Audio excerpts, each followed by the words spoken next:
Dougco School Superintendent Erin Kane, thank you for your time. Thank you so much for having me. So you guys are getting ready to go back to school, and Yeah. it's been a kind of a tumultuous 6 months here in the district. How do you keep that from entering into the classroom experience for kids? You know what? We have so much optimism going into this school year. I just greeted our new teachers today, and one of the amazing things was talking to the teachers. When I was talking to all of them, I had teachers who had been students in Douglas County stand up, which was really fun. Teachers who were new, and teachers who were returning to Douglas County from other districts, which took up a good third of the room. Our teachers are incredibly optimistic. Our leaders are optimistic. Putting the last couple of years behind us, the last couple of years have been hard for everyone in education.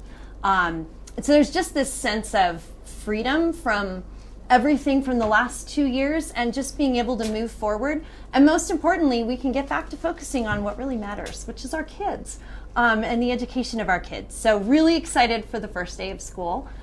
We have great plans to have our board directors, myself, my team, my cabinet team. Between all of us, we will be out in every school for the first day of school, greeting kids, talking to staff, and just being really exciting with them, because it's really fun to watch our kids come for the first day of school and how excited they are. It's like Christmas morning, and it's just super amount of optimism. So we're just going to continue to keep moving in that direction and focusing on what's best for our children. So you're going to have some new teachers this year. Every district does. Mm-hmm. There was a concern expressed by the head of the Teachers Federation that there's going to be a huge turnover of teachers this year. What did you end up with percentage-wise turnover? Pretty consistent with last year. So we were within a couple of points of last year, and then about the same number of licensed staff left as did last year. So COVID was really hard on teachers, and I think looking across the state, a lot of teachers actually left the profession because COVID was so challenging. Mm-hmm. So I think the ones who are still with us, with districts across our state, are really excited to be moving forward, getting back more or less to normal, and doing what it is that they studied to do and what it is that they're passionate about doing, which is working with our kids. So I think last year you guys had a staff turnover rate, whole staff, of 19.7%. Do you know where you ended up for this year? I just know it's within a point or two of what it was last year. So of course the numbers aren't finalized yet, and the Colorado Department of Education doesn't publish those statistics until about January. But it's very similar to what it was last year. Did you get any takeaways from folks who decided to continue their career someplace else, not leave the profession, but continue their career someplace else, that you think you can make this a better place to work with what's within your control? The biggest challenge that we have, which I'm not really sure is in my control, but I sure hope it will be, the biggest challenge that we have is competitive pay. And so Douglas County School District, we are one of the, in terms of teachers, we're one of the lowest lowest average teacher salaries across the metro area. So Cherry Creek, who's right next door to us, offers about $18,000 a year more on average. That's the biggest challenge that we're facing as far as holding on to our educators. And it's something we're addressing with a potential mill levy override and bond on the November 22 ballot. That will ultimately be up to the Board of Education. But it's something that's really important to us. It's really important to our educators and all of our staff members, because paying competitively is very hard for us. Our local mill levy override is off from our neighbors by about $2,000 a student. That's a tremendous amount of money. It's over $100 million. So having a gap like that makes it really hard to pay competitively. And you combine lack of competitive pay with the labor shortage, and that's a really challenging position to be in. So that's something we're really looking at, working on resolving as we move forward. And most importantly, talking to our community about. So talking to our Douglas County citizens, not just people who have kids in school, but people who are now like me. I now have 3 kids in college, so I'm officially part of the 70% in Douglas County that aren't sending my kids through our school system. So it's really getting out and talking to people that aren't sending their kids through the school system about the financial challenges that our system is facing and why, and how education funding works and why, and really talking about how we need to invest in our schools and in our kids so that we can continue to be an awesome school district.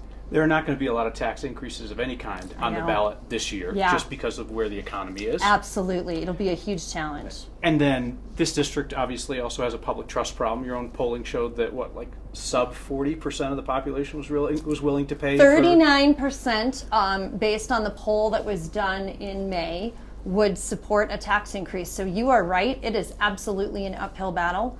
We know that, but I'll tell you what, I don't know how I look my teachers in the eye and tell them I'm not willing to try. So you're going to put something on in November? Well, if I will be recommending that our Board of Education put something on in November. It's that important. It's that important to our district. It's that important to our future.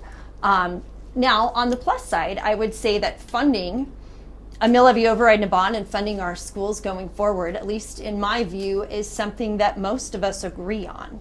The need for funding is something most of us agree on. In my conversations with my 7 board members, I think they all understand how critical funding is and how critical a bond and mill levy override is. So I'm also looking at it, I'm one of those optimists, right? See an opportunity in every challenge. I'm looking at it also as an opportunity to unite our community around something that we all have in common.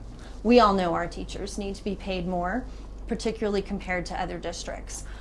Just as a real quick personal story, if I can, Sure. if I may, my youngest daughter graduated from one of our high schools about a year ago, and she was able to be part of this amazing biotechnology program. So she was splicing DNA, working with CRISPR technology as a freshman in high school, working with researchers from the University of Virginia. It was incredible. That program was started by 2 incredible former biologists that came out of industry. They inspired my daughter so much that she just finished her first year in bioengineering. I want other kids to have the opportunities that my daughter had. I have to be able to hold on to those amazing humans that take care of our kids, that inspire them, and that run programs like that for our kids. Those are all about opportunities. And to me, I'm just incredibly passionate about making sure that kids in the future have the same opportunities that my kids did in this incredible school system. Do you see running a mill levy override, even in the face of what you know is really bad polling, to be a significant message to your teachers then? It's a message that I'm willing to fight for them, and I absolutely am, and so is my board. I genuinely believe that all 7 of my board members are ready to go out there and fight for our teachers as well. Because they matter. They matter a lot. They inspire our kids every single day, whether they're teaching our kids the science of reading. I don't know about you, but if you put me in a room full of 2nd graders and tell me to have them come out reading, that's a tremendous challenge.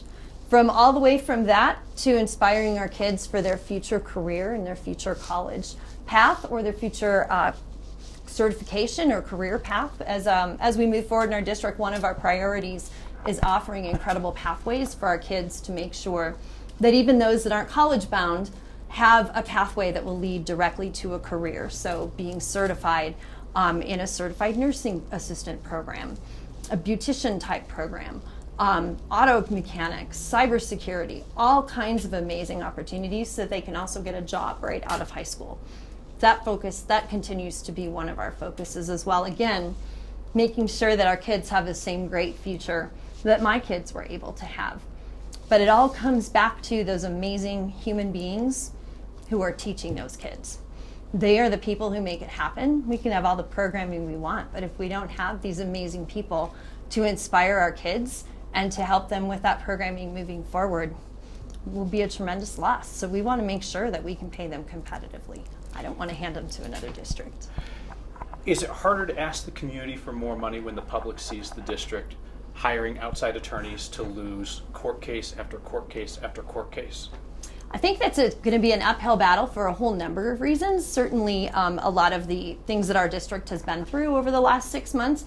Also our economy, we have rising inflation. So we know that we have a number of challenges to overcome in looking at a potential tax measure. For that reason, I'm trying to, in my staff recommendation, I want to make the mill levy override as tight as I possibly can, to the point where every teacher and staff member in our district will know what their increase would be should a mill levy override pass. That way there's no question of where's the money going to go and who's going to spend the money, but really that they know exactly what to expect should a mill levy override pass and what it's going to look like for them and where exactly that money will go. And of course that's ongoing, right? When you do a pay increase, that's an ongoing expense, and it's an investment in our kids and in our teachers. So forgive my ignorance on this because this may have already been discussed, but would you be recommending a mill levy override simply for teacher pay, nothing else? Oh, I'm really glad you asked that question. Teacher pay and staff. We're struggling with staff across the board. I can't pay custodians competitively. I can't pay paraeducators competitively, our security specialists, all the amazing support, bus drivers, as we all know, all of the amazing support staff that make the work in the classroom possible, they matter too. And so do our assistant principals and our principals, because they have more competitive pay in other areas as well. So it really is an issue across the board. But to answer your question, the mill levy override would go to more competitive compensation across the board. And would there be other extras thrown on? School safety, very classroom equipment, things like that, or would it solely be pay? Really, what we are struggling with in our district is competitive pay. Now, we would also ask potentially for a bond for capital dollars. Mm-hmm. Some of those capital dollars would be invested in, for example, safety and security upgrades. So we certainly have the capital dollars on the horizon as well. We're experiencing growth in Douglas County, incredible growth in pockets of our county, and they need neighborhood schools. So it's also time for us to look at building new neighborhood schools. We haven't built a neighborhood school in Douglas County since 2010. And we're seeing areas like Sterling Ranch and the Canyons, Crystal Valley exploding with growth. And we need to be able to address that as well.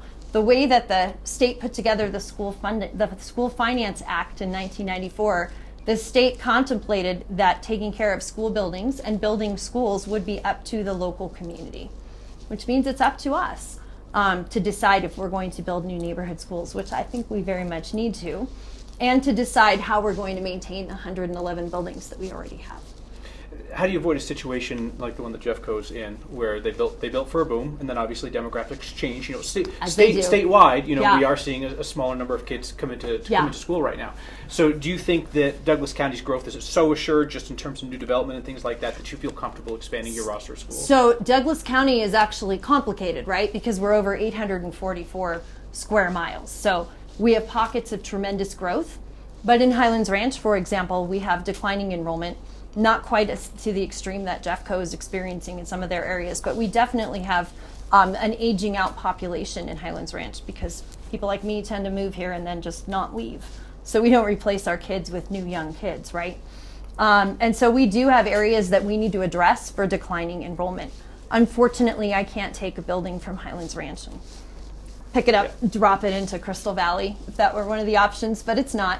We have to deal with both. That is not a problem that you can ignore and not deal with. My hope is in declining enrollment is to talk to our community, talk to our staff, and build out a 5-year plan, so that with full input from the community and staff, everyone understands where we're going over the next 5 years and what that's going to look like. And there's enough runway that you're not making any sudden decisions. I think sudden decisions are one of the hardest things you can do to a community. So we're hoping to be proactive so that we don't end up with a number of schools that are 250 students or less. Yeah, we're not in that situation, but we're heading that way in that one particular pocket. Is that a conversation that's already started, that you will be starting, that idea of like a 5-year track to look at declining enrollment? It's been a conversation, I think, off and on over the last 4 years, but we tend to make it, we want to make it a concentrated conversation. Starting in the fall, winter, and really, again, working with our community, working with our staff, working with our principals to understand, here's where we are, here's what this is going to look like enrollment-wise over the next 5 years. Let's make a plan as to how we can get to a good place so that we're taking care of all of our kids, we're honoring our community, and we're also taking fiscal responsibility as a district. All of those things are important, and so we just need to go out and talk about them. They're hard decisions. So I think hard decisions are sometimes, it's really tempting to avoid hard decisions because they're hard. But avoiding this because it's hard is not a good idea. It'll be harder if we're having to react after the fact. There was a Supreme Court ruling not too long ago that cleared the way for states or districts to pursue vouchers if they're interested in it. Obviously, Dougco's at the forefront of that, 2017, 2018. Have you heard any appetite from your board about reviving a voucher program? Absolutely none. Nope, I have not heard any appetite from my board about reviving any kind of voucher system. In my conversations with individual board members, that is not a focus and has not been a topic. And from my point of view, I'm the CEO of Douglas County School District, right? It is my job to make sure that our schools in Douglas County School District are so amazing that no parent in their right mind would want a voucher. We have an incredible district. We have incredible parent choice in our public school district right here in Douglas County. And it's my focus to make sure that our schools are amazing. And that's where my focus will continue to be. And I think my Board of Education members feel the same way. Hoping for an update on where you guys are on the equity policy. So the board directed the previous superintendent to review the equity policy. And then what happened is you had some conservative allies who came out in the press and praised Dougco for gutting its equity policy. Which is not what happened. It had not changed yet. It was under review. Correct. Where is that now? So it hasn't changed, right? And then you're right, that resolution is sitting out there. On August 9th, I'll be talking to the Board of Education about my plan on how to approach getting feedback around the equity policy. So that's a conversation I'll have with the board on August 9th. I don't anticipate a gutting of the equity policy. I think it's more about the implementation of the equity policy. So for me, when I collect feedback, I just want to hear about what everyone wants to see and what they don't want to see. Tell me your fears. I'm afraid you're going to ban books. Okay, let's write it down. I'm afraid you're going to tell my child that they're an oppressor or a victim. Fine, let's write it down. I'm afraid you're going to tell me I can't teach racism and history. Write it down. I'm afraid you're going to get rid of gifted and talented. Whatever it is, let's write them all down, because my guess is that 95% of us don't want to do any of those things. So I think it's really important for our community to be really specific. Are we going to ban books? You know, again, this is all based on feedback from our community, but are we going to ban books? No. Are we going to do age appropriate? Yes. Are we going to do parent permission for some? Yes. Are we going to tell kids they're oppressors and victims? No. Are we going to tell our teachers that they can't teach about racism and history? Absolutely not. Are we going to eliminate gifted and talented or eliminate a valedictorian? Absolutely not. I think we just need to talk about what specifically people are worried about and then just be really specific. But as a superintendent, I can do all of that within an implementation. That doesn't necessarily require a policy change. It's just, how is that policy going to be implemented? I think that's a question that our community has regardless of where their perspective is coming from. So I hear that about a process of gathering feedback. But when you look at the policy, from your experience, does anything in the policy strike you as inordinate or dangerous or wrong and headed? The policy is very broad. The policy talks about taking care of every single child, which all of us want to do. The policy is very broad. I think where our community is struggling is how will that policy be interpreted?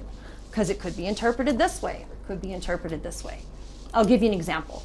There's a line in the policy that says, the Board of Education shall not condone a deficit-based instructional framework. Well, from one perspective, you could say, how do we teach kids to read if we're not looking at where they're missing reading skills, where their deficits are in reading skills? If you want to close the achievement gap, we need to teach kids how to read. So that would be an interpretation of that line that's problematic. Or if that's not what that line intends, let's just say so. So I really think it's more about the interpretation and the implementation. The policy is really broad, and that's one of the challenges, because our community who's upset anywhere can say, well, under that broad policy, my fear could happen, or my fear could happen. And so again, just by being really specific, I feel like we can be really clear with our community here in Douglas County about what this is going to look like in our public education system. Truly, 95% of us sit in the reasonable center. We just do. One last question I had. So there's a group of parents that met not too long ago with a community group that's interested in arming teachers in the classroom. You said that you do not want Douglas County's neighborhood school classroom teachers armed. What do you think about this idea they proposed about armed volunteers on campus? I guess that wouldn't be teachers. Right now, armed volunteers, I believe, aren't consistent with the statutes that exist in our state. So I think they'd have to go talk to the state first. For the purposes of Douglas County, as I have said many, many times, I don't feel like it is necessary for us to have additional teachers or staff in our buildings that are armed because we have such great support from our law enforcement. I also would not want to take that right away from another community that might have different circumstances than we do. Does that include charter schools within Douglas County? Because previously you advocated for them to be able to arm teachers. What I advocated for was for that community to be able to make their own decision in conjunction with their parents and with law enforcement. And that's their decision to make. The schools that are part of our Douglas County school system don't feel that is necessary, and I don't feel it's necessary. Law enforcement's just a few minutes away. We have SROs in all of our middle and high schools, and a lot of SROs covering our elementary schools. We've taken tremendous steps in terms of upgrading our building security. We have an incredible, I don't know if you've ever had the privilege of meeting Johnny Grusing, but he's amazing. We have an incredible security director, one of the top in the country in my view, who's working hard with his team to make sure that our schools are safe. I think when we talk about arming teachers in hyperbole, people just picture like, I'm going to take a gun and shove it at my 23-year-old who wants to be a third grade teacher someday. I don't think anybody's talking about that. I think even people who are talking about having additional staff or teachers, it certainly, I imagine, would be a voluntary program. But for us, that isn't something that's necessary at all. We're doing really well, just like we are right now, and always continuing. I will say it's always important for us to continue to evolve as we learn. You know, you learn as you go. You learn as things happen across our country, and we need to make sure we learn from every possible lesson that we can, and that we evolve in every way that we can. I do think that people on both sides of that argument, they just want their kids to be safe. All right? They all want the same thing. They just want their kids to be safe. And it's just like everything else. If we start there, like, we can have a conversation to where we get to a really good spot. Just want to make sure I'm clear on this. Is it still your thought that Dougco's charter schools should be able to decide as a charter school community whether they want to arm teachers? Is that still your view? The schools that are chartered by Douglas County School District do not have that view. We all believe as a community that it isn't necessary.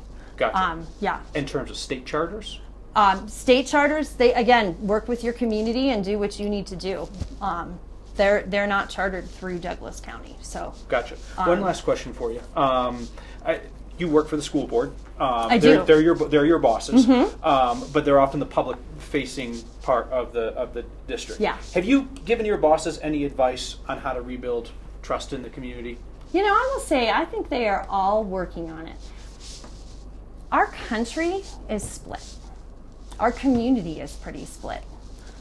Douglas County School Board is very representative of Douglas County. For every citizen in Douglas County, there is at least one person on the school board that they feel like they trust. That's really significant. I feel like we have an incredible opportunity in Douglas County to demonstrate what it is to come together for common purpose. The last 2 years have been hard on our society in general. We've seen more division than we ever have. Somehow it's so easy for us to believe the worst about each other. And we've lost that ability to presume positive intent all the time. I think that we can't possibly expect our kids to work that out if we can't work it out as adults. And I do feel like in our district here in Douglas County, we have an incredible opportunity to demonstrate for our kids what it means to come together for a common purpose. What it means to debate ideas without calling each other a bad person. What it means to have real discussions, hard discussions, and then still end up friends at the end. These are all things we need to talk about and demonstrate for our kids, because how in the world can we expect our kids to sort out conflict if we can't sort it out as grown-ups? My 7-member board is working really hard on building trust with each other, and I'm excited for them for that. Is there anything else that you wanted to talk about that I haven't asked you about? Just how excited we are about the first day of school.